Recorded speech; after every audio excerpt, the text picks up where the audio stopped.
Hello friends, सबसे पहले तो आप सोर्स देख सकते हैं। ठीक है, अड्डा 247 से क्वेश्चन लिया गया है। उसकी अड्डा 247 की एक सीरीज चल रही है। ठीक है, पीडीएफ सीरीज जहाँ पे 30 क्वेश्चन 35 क्वेश्चन की एक सीरीज चल रही है। तो वो मैं आप पूरी एक सीरीज लेके आऊंगा। ठीक है, यहाँ पे एक सेशन चलेंगे, पर session come number of question ले जाएंगे, एक ही सेशन में सारे क्वेश्चन नहीं कराए जाएंगे।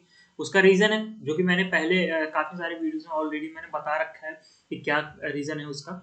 तो आप देखिए और हर एक सेशन को बिल्कुल देखिए। पहला सेशन है, इसके बाद दूसरा सेशन होगा। हर एक सेशन के आप वीडियो में देखोगे कि टॉप राइट कॉर्नर में आई बटन पे पिछले सेशन का लिंक दे दिया जाएगा। आप वहां से हर एक सेशन को वहां से देख सकते हैं। ठीक है, क्वेश्चंस आएंगे हिंदी और इंग्लिश में आपके सामने।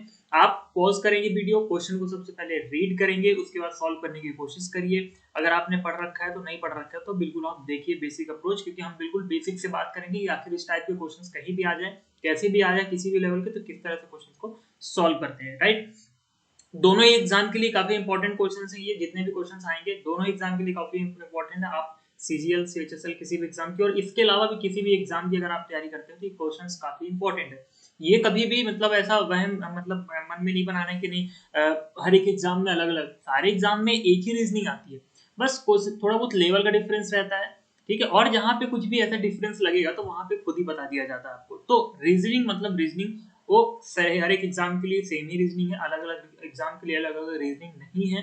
तो आप मेन एग्जाम ना देखें। ठीक है, और ये यहाँ के लिए नहीं, हमेशा कभी भी आप यूट्यूब पे कोई सा भी वीडियो कर देखते हैं रीजनिंग का, तो ऐसा नहीं कि मतलब कोई सा, जैसे बैंक की अगर मैं बात करूँ तो ऐसा नहीं कि किसी में एसबीआई लिखा है तो वो आईबीपीएस के लिए इंपॉर्टेंट नहीं है।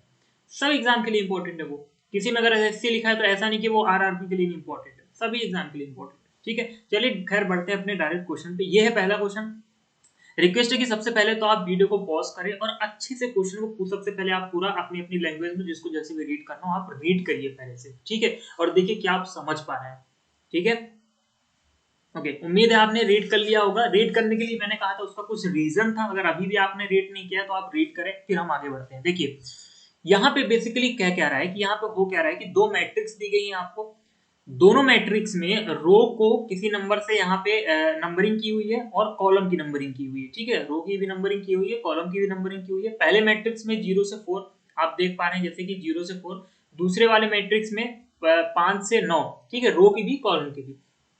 फिर आगे क्वेश्चन में कह रहा है कि the set of number, set of number का मतलब कि कोई दो नंबर किसी एक अल्फाबेट को रिप्रेजेंट कर रहे हैं। यहाँ पे कुछ एग्जांपल भी दिया है, जैसे देखिए यहाँ पे एक एग्जांपल दिया कि for example F can be represented bye 32 and 42। कह रहे हैं कि 32 और 42 किसको रिप्रेजेंट करते हैं, एफ को। तो हम चेक कर लेते हैं कि आखिर क्या यहाँ पे पैटर्न बन रहा है। तो देखिए 32 का यहाँ पे मतलब है कि तीसरा कॉलम और दूसरा रो। ठीक है, तीसरा कॉलम और दूसरा रो। तो तीसरा कॉलम कहाँ है, ये है तीसरा कॉलम। दूसरा रो कहाँ है, ये है सॉरी। तो जब हम तीसरे कॉलम में आगे बढ़ेंगे और दूसरे रो पे आके जब हम रुक जाएंगे तो हमें कौन सा अल्फाबेट मिलेगा, ये देखिए हमें कौन सा अल्फाबेट मिल रहा है, एफ। ठीक है, तो 32 किसको रिप्रेजेंट किया, एफ को। इसी तरह से हम 42 चेक कर लेते हैं। देखिए 42 मतलब फोर्थ कॉलम और सेकेंड रो। तो यहाँ पे भी देखिए हमें क्या मिल रहा है, एफ मिल रहा है। और भी एग्जाम्पल दिया है, और भी समझ लेते हैं। M, M can be represented by 88 and 68। देखते हैं 88 मतलब 8th रो और 8th कॉलम।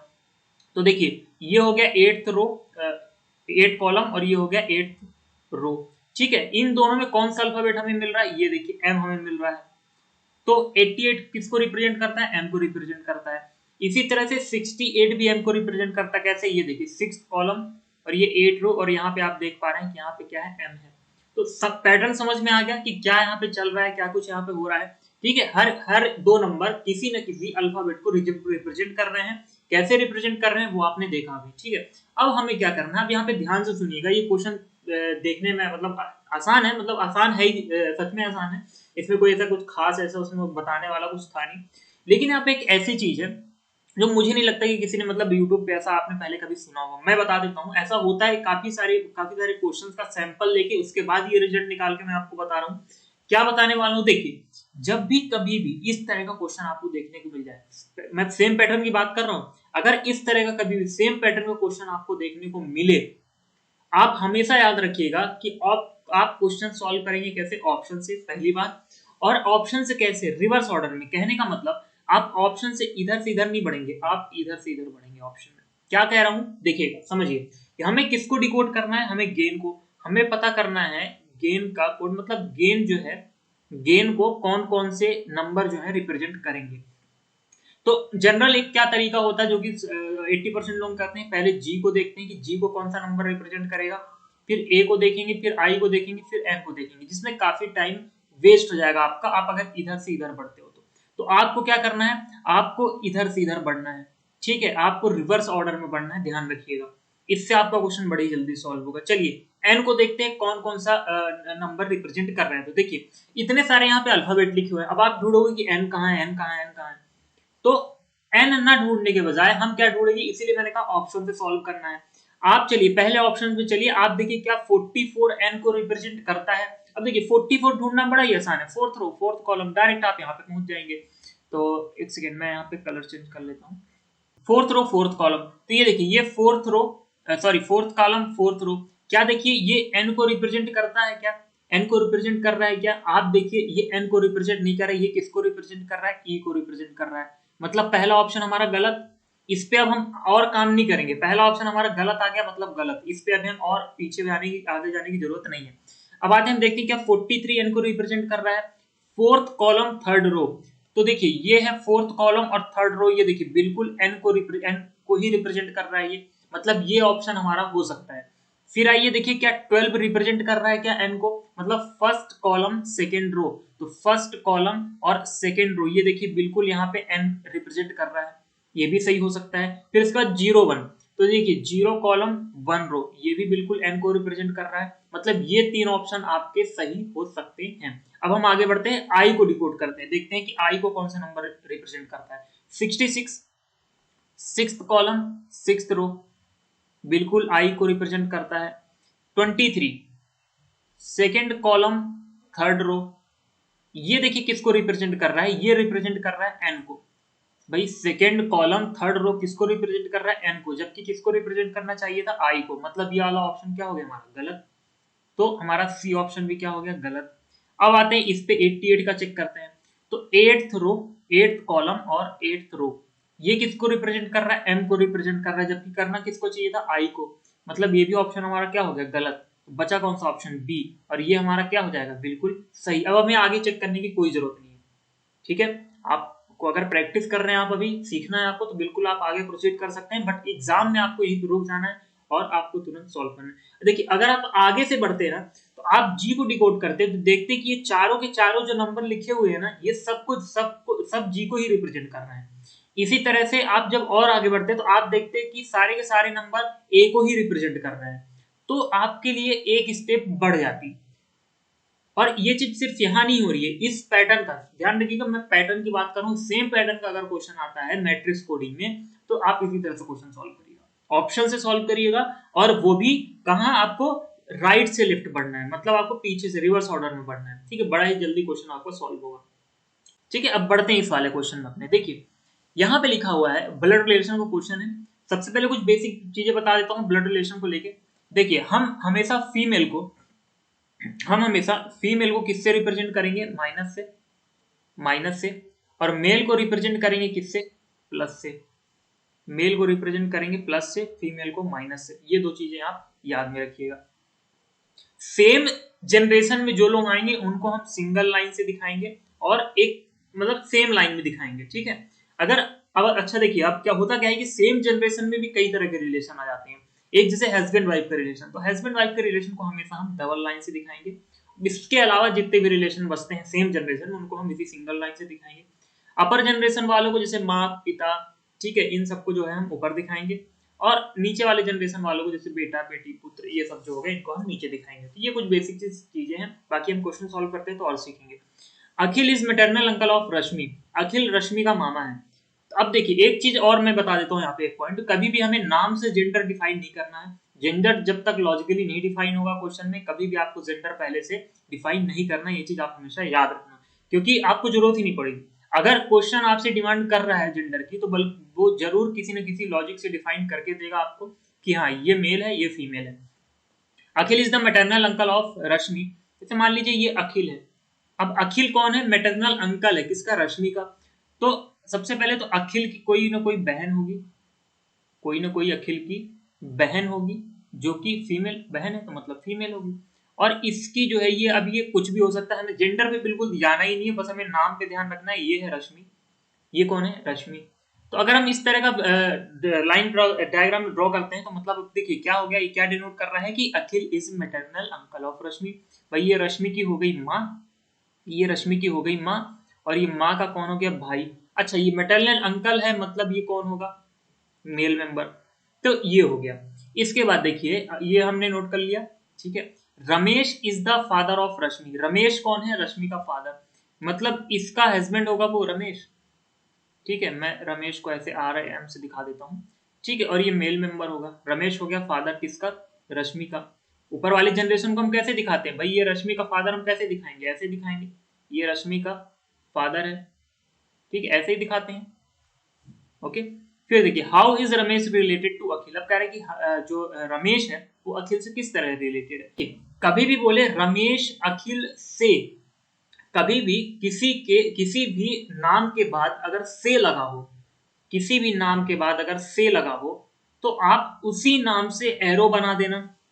तो देखिए यहाँ पे अखिल के बाद से लिखा हुआ है तो अखिल से एरो बनाऊंगा, किसकी तरफ, जिसके लिए पूछेगा, रमेश के लिए पूछ रहा है तो रमेश की तरफ मैंने एरो बना दिया। बस इस तरह ऐसा कर लीजिए, बिल्कुल आसान हो जाएगा, कोई कंफ्यूजन नहीं होगा। क्योंकि यहाँ पे होता है 50-60% लोगों को यहाँ पे कंफ्यूजन होता है कि किससे किसका रिलेशन, कई बार यहाँ पे गलती कर देते हैं। तो एक चीज ध्यान रखिए, ये ट्रिक है एक तरह से, समझ लीजिएगा कि जिस भी नाम के आगे से लगा हो, जिस भी नाम के आगे से लगा हो तो वहां से आप क्या करेंगे, एरो एक ड्रॉ कर दीजिए जिसके लिए पूछ रहा हो। इंग्लिश में क्या करना है, इंग्लिश के लिए क्या ध्यान रखना है, टू जिसके पहले लिखा हो, ठीक है। तो देखिए अखिल के पहले टू लिखा हुआ है तो अखिल से हम क्या करेंगे, एक एरो ड्रॉ कर देंगे रमेश की तरफ।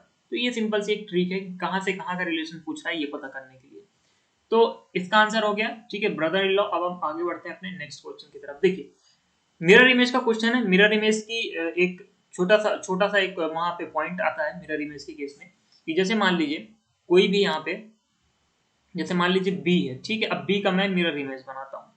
मिरर इमेज में होता क्या है एक्चुअली, चीजें हॉरिजॉन्टली इन्वर्ट होती हैं, ठीक है, चीजें हॉरिजॉन्टली इन्वर्ट होती हैं। वाटर इमेज में क्या होता है, ऑब्जेक्ट वर्टिकली इन्वर्ट होता है, ठीक है। मिरर में हॉरिजॉन्टली इन्वर्ट होता है और वाटर में, वाटर इमेज में क्या होता है, वर्टिकली इन्वर्ट होता है। हॉरिजॉन्टली इन्वर्ट होने का मतलब इसको यहां से यहां ले आइए, ठीक है। तो बी इधर बन जाएगा, लेकिन बी का मतलब किसी भी ऑब्जेक्ट का जो दूर पोर्शन है, जो दूर ऑब्जेक्ट रहेगा वो दूर बनेगा, जो पास रहेगा वो पास बनेगा। मतलब पास वाली लाइन या पास वाली चीजें हम कहें कि पास, दूर वाली चीजें दूर। तो बी की ये जो खड़ी लाइन होती है ये इस मिरर से दूर है तो यहाँ से भी दूर बनेगी और ये ऐसे बन जाएगा। तो इस तरह से मिरर इमेज बनता है, ठीक है। आई होप कि आपको पता होगा। तो सेम चीज हमें यहाँ करनी है। अब देखिए जब आप इसका मिरर इमेज बनाओगे तो इसका जस्ट अपोजिट कहाँ जाएगा, इसका जस्ट अपोजिट कहाँ जाएगा, यहाँ कहीं आएगा, ये वाला डॉट, ये वाला डॉट यहाँ कहीं आएगा, ठीक है। इसके बाद ये जो है ये कैसे बनेगा, ये भी पलट जाएगा, भाई ये भी पलट जाएगा। तो सबसे पहले तो आप देखिए ये डॉट कहाँ कहाँ बना हुआ है, ये डॉट बना हुआ है कहाँ कहाँ, आप देख रहे हैं यहाँ बना है, यहाँ बना है, यहाँ बना है, तीन जगह सेम जगह पे डॉट बने हुए हैं, ठीक है। अब देखिए ये जो एरो था, ये एरो अभी यहाँ है, ये एरो अभी यहाँ है, मिरर के एकदम पास में है। तो इस साइड भी मिरर के पास में ये एरो बनेगा लेकिन पलट जाएगा, ठीक है। अब ये एरो आपको कहाँ कहाँ देखने को मिल रहा है, ये वाला भी ऑप्शन गलत, ये भी गलत, क्योंकि ये वाला एरो आपको सिर्फ यहाँ और यहाँ देखने को मिल रहा है। अब डिसाइड करना है आपको इस वाले ऑब्जेक्ट से, ये जो बीच में जो एक तरह से कुछ बना हुआ है, ठीक है, इस वाले ऑब्जेक्ट से। तो ये भी क्या होगा, ये भी जस्ट पलट जाएगा। मतलब होगा क्या यहाँ पे इस केस में कि ये चीज कहाँ चली जाएगी, ये चीज आ जाएगी यहाँ पे, बिल्कुल सही बना है ये, ठीक है, ये हो गया। अच्छा ये तो पहले ही गलत हो गया है, तो ये चीज आपको सिर्फ इस वाले में देखने को मिल रही है, ठीक है। तो ये वाला ऑप्शन आपका क्या हो जाएगा, बिल्कुल सही हो जाएगा, ठीक है।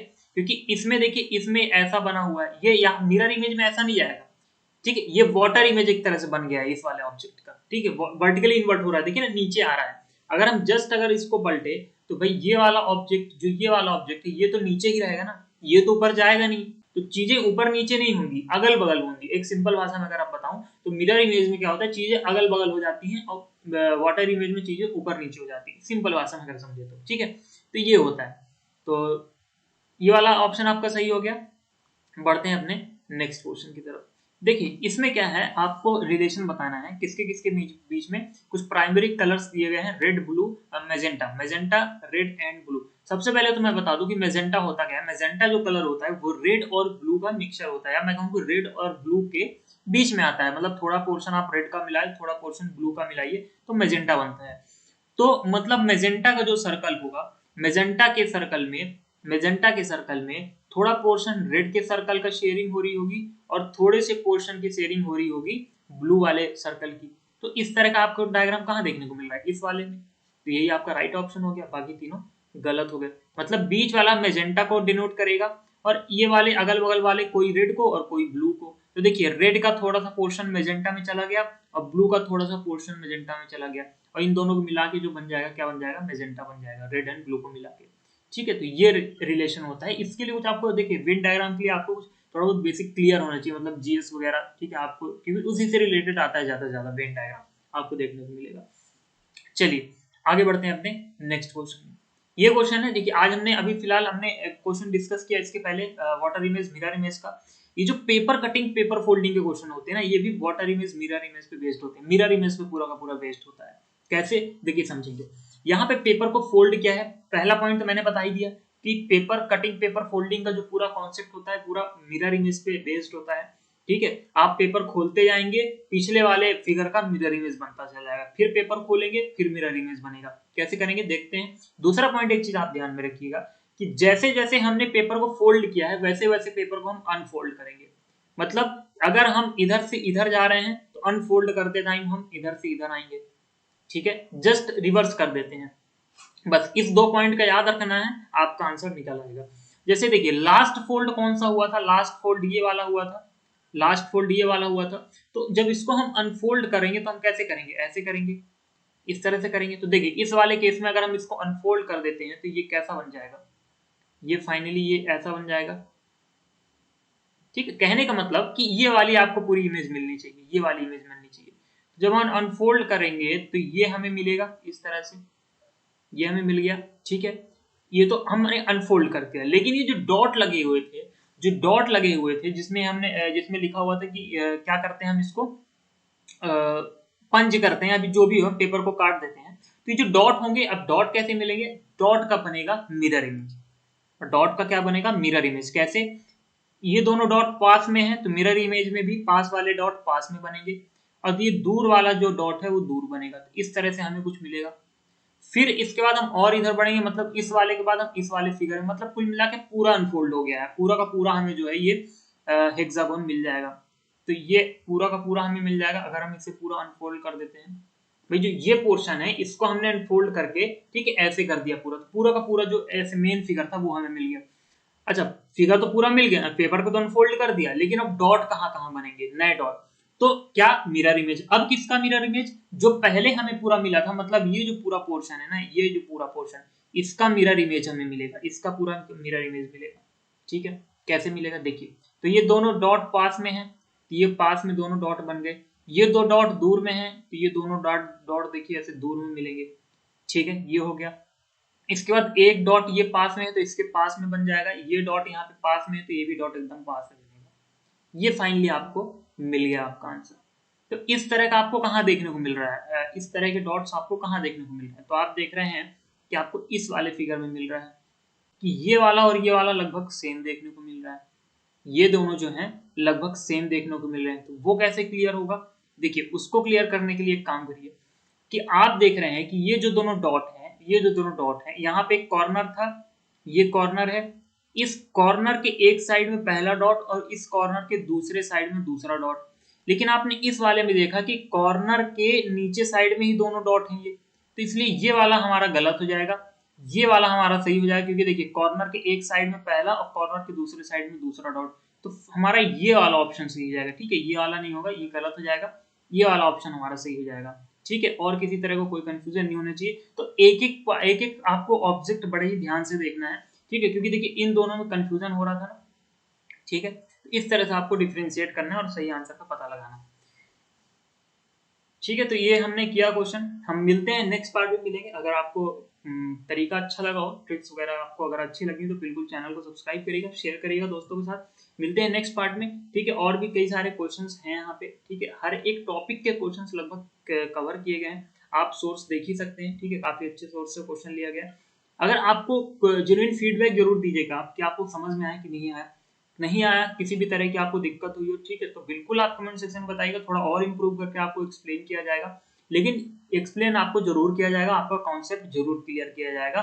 और हाँ, आपको इस मतलब एग्जाम से रिलेटेड और भी किसी भी तरह का कोई पूरा अगर कंप्लीट टॉपिक पढ़ना है, कंप्लीट अगर पूरा आपको टॉपिक पढ़ना है, आपको किसी भी तरह के क्वेश्चंस चाहिए हो या किसी तरह की और भी किसी भी तरह की इंफॉर्मेशन हो, तो बिल्कुल आप कमेंट सेक्शन में बेझिझक बता सकते हैं।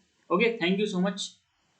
मिलते हैं आप नेक्स्ट पार्ट में, नेक्स्ट सेशन में मिलते हैं। पूरा सेशन जरूर देखना है आपको, ठीक है, बीच में स्किप नहीं करना है। हर एक क्वेश्चन आपके लिए इंपॉर्टेंट है तो देखना पूरा है, ठीक है। नेक्स्ट सेशन अगर आप देखते हैं तो आप अगर पहला सेशन नहीं देखेंगे तो अगला सेशन आपके लिए उतना ज्यादा बेनिफिशियल नहीं हो, क्योंकि चीजें कनेक्टेड होंगी एक दूसरे से, ठीक है। अब जैसे मैंने वाटर इमेज मिरर इमेज का जो भी कॉन्सेप्ट बताया आज, तो नेक्स्ट वाले अगर सेशन में अगर कोई क्वेश्चन आता है उस टॉपिक से, तो फिर वहां पे आपको अगर बेसिक पता होगा तो आपके लिए तभी तो बेनिफिशियल होगा। इसलिए हर एक सेशन को देखना है और कंप्लीट देखना है, ठीक है।